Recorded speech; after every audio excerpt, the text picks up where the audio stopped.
Hey, good morning, everybody, and welcome to the Michael Pina Senior Show. This is episode 117 here, February 7th, 2019, and I'm your host, Michael Pina Senior. Listen, Dave Ramsey said, companies use every angle to aggressively compete for your money. We live in the most marketed to culture in the history of the world. And I'm going to talk to you about why I have this quote here a little bit later on. But, you know, we're into February right now. And I want to make sure that you are hammering home your budget. Meg and I had our financial peace class last night. And it's pretty exciting when you go into a group of other people that are on the same page as you. And you hear the different things going on with people having trouble with that budget and how they're not balancing that budget and the problems that they're having. If you're having problems with your budget, please get in touch with me at coachp2210@yahoo.com.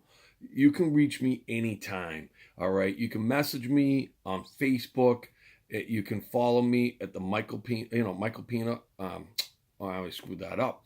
But Pina Financial Coaching, and you can message me there, and we'll be able to try to go over what you need to know. Because sometimes it seems like a lot of people want to quit doing some of the things that they're doing because they just don't know. And that's what I'm here for. I'm here to help you. I mean, I'm going to touch upon things that I'm going through right now with money, or that I'm doing with money. And right now we're going to financial peace. So that's a quote right out of the Financial Peace book in one of the lessons that we did last night. And it really hit home with me. And I want to make sure that things are hitting home with you. So if you've got questions, or you're stuck on something financially, or, you're having a problem financially somewhere, please get in touch with me. It's for free. I'll talk to you, I'll message you back for free. If you want to meet with me, that's where my cost comes in, because that becomes part of your personal finance. And I do want to help you with the personal financing, and I will meet with you.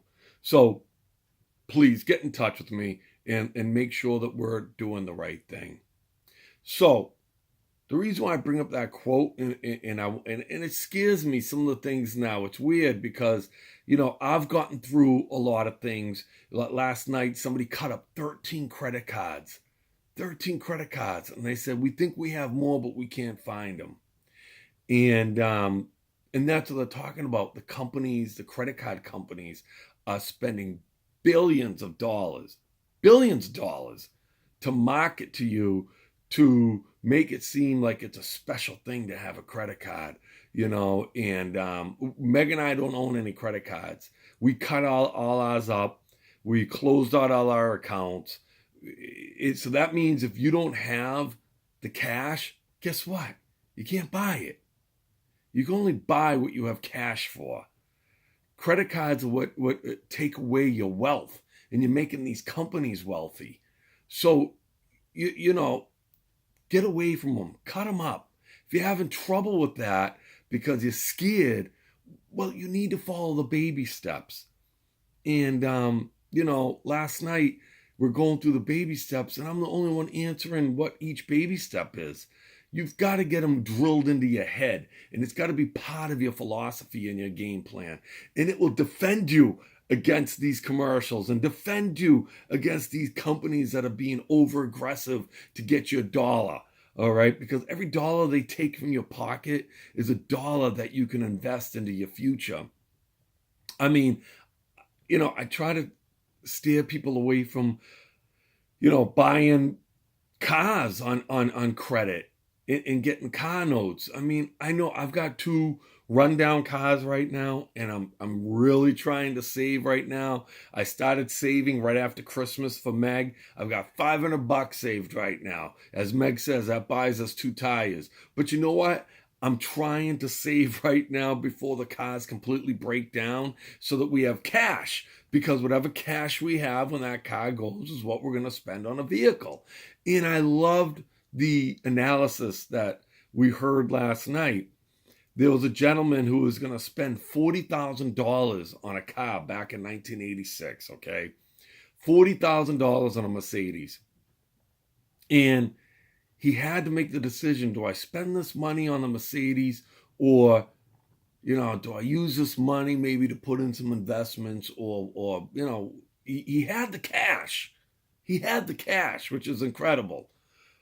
And he said, you know what? I'm going to use, like $5,000-6,000, get a nice car, which in 1986, a $6,000 car. I'd like to have $6,000 right now to get a car. I just told you I'm up to 500. So he used $6,000 to get a car cash and took his $40,000 and put it in a good growth mutual funds and never touched it again.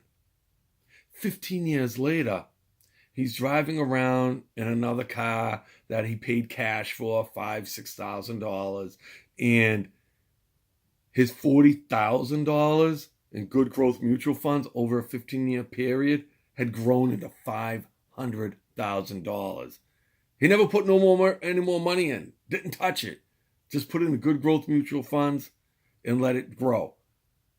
He was driving around, he saw that 1986 Mercedes that he wanted to get for $40,000.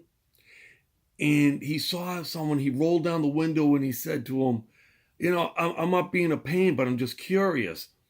Can you tell me what your Mercedes is worth? And the guy rolled down the window and said, yeah, I just bought it a couple of weeks ago. I bought it for $4,000. So his $40,000 would have turned into $4,000. Whereas he put it in a good growth mutual funds over the same period of time, and it became worth $500,000. I mean, I love that. And, that's the path that I'm now on. That's the path I want you to be on, where you're spending your money and putting your money towards things that are going to grow you wealth, not going to go down in value. When you're using your credit cards, you're just buying stuff going down in value. When you buy a car on credit, it's automatically going down in value. We need stuff. There's stuff that we need. We need to have a vehicle. I have to buy Meg another vehicle, and I know that. We've been on borrowed time. I absolutely love the car that we have. It's weird. We've had it for over 4 years, and I spent $4,500 on this car, 4 years. No, actually it's been 5 years now. And it's been absolutely incredible. But I know, I'm going to be looking for another $5,000-6,000 vehicle. I hope I can save up more. If this car keeps on lasting, I'm going to save more. And that's what you need to do. Save money specifically. Use cash.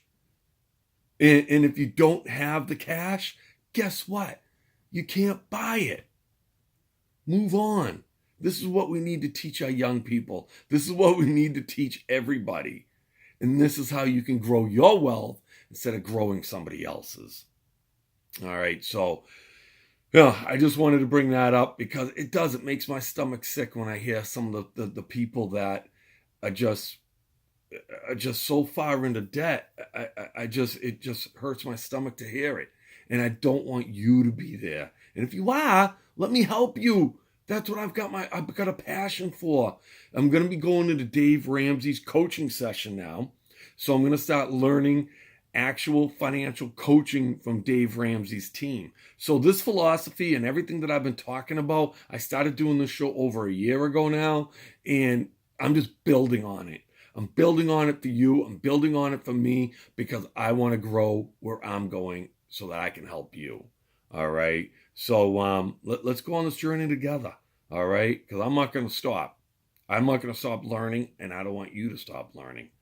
All right. So listen, go to michaelpinasenior.com, and I hope that I'm able to blog some of my thoughts. I was able to start my blog again last night, and I want to be able to, share with you in words. Some people learn by reading better than listening or visual or whatever. But go to my blog at michaelpinasenior.com. I'm going to try to start doing more blogging, so I have more content there. Also go to Pina Financial Coaching, like I said, at Facebook. Follow me there. Like this. Please subscribe to this. I want to be able to start doing this job right here full time. I need more subscribers. When I can monetize this, I can get away from other things that I'm doing so I can concentrate and put more time into this. This is what I want to do. This is my passion. I want to do it for me and I want to do it for you. So subscribe, hit the subscribe button, help me out. All right. And, I told you people about the UPS stock. I'm going to bring it up. UPS stock is up to 108.82.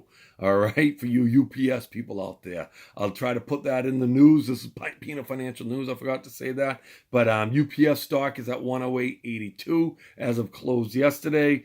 And, I want to wish one of my guests, and I hope that, I can make sure that I stay up with this. I want to wish one of my guests who I had for an interview in here, Jack Lally, who is a young politician. If you're in Brockton and you're in Jack Lally's ward, remember that name. I believe that he's going to be a politician that we are going to want to vote for. Remember him. He's a hardworking young guy. He's still in college at Bridgewater State University. I believe he just turned 21 years of age, and he's been in politics for 4 years. Do the math. Yeah.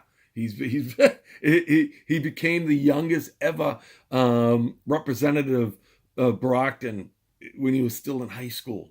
So this is a kid that I want to make sure that I stay up with, and I'm going to try to get him back on the show. I'm going to try to start getting guests on the show. I'm going to go live this Sunday. This Sunday, February 10th, I'm going to be live at 8 p.m. I'm going to put that on Peanut Financial Coaching, but I'm letting you know right here that I will be live, and I'm going to try to do that again, and hopefully I do a better job.